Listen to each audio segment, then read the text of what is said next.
ఏందండి తిమ్మాపూర్లో 6 ఎకరాల భూమి ఉంది మా మాల సంఘం మీద ఉంటే ఒక ముగ్గురే ఇల్లు ఒక మన లక్ష్మణ్ కుమార్ని బట్టి వీళ్ళందరూ చేసుకొని మాకు కాకుండా వాళ్ళు మొత్తం ముగ్గురు ఒక మన కుమార్ నవీను బోధనపు సింటు ఇది గడమల్ల విఘ్నేష్ మాకు ఎవరికి కాకుండా మొత్తం వాళ్ళే చేసుకుంటారని లక్ష్మణ్ కుమార్ని బట్టి మొత్తం దున్నించుకొని కనీలు వేసుకున్నారు. మా బతికేంది మాకు కూడా కావాలి.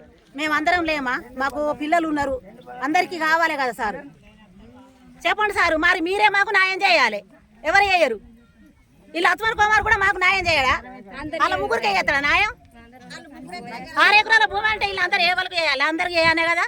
ఒకరికి వేసుడు ఏమైనా పద్ధతి ఉందా సార్? చెప్పండి. రూపాయలు అయితే కూడా పెట్టుకున్నాం, చేసినాం. మాకు అందరికి కావద్దా? వీళ్ళు ముగ్గురికే కావన్నా? ఆఫీస్ దాకా పోయినా, కరిమారు పోయినా, అటు పోయినా, ఇటు పోయినా. లక్ష్మణ్ కుమార్ని బట్టి మరి చేసుకుంటే లక్ష్మణ్ కుమార్ మాకు కూడా వేయాలి కదా.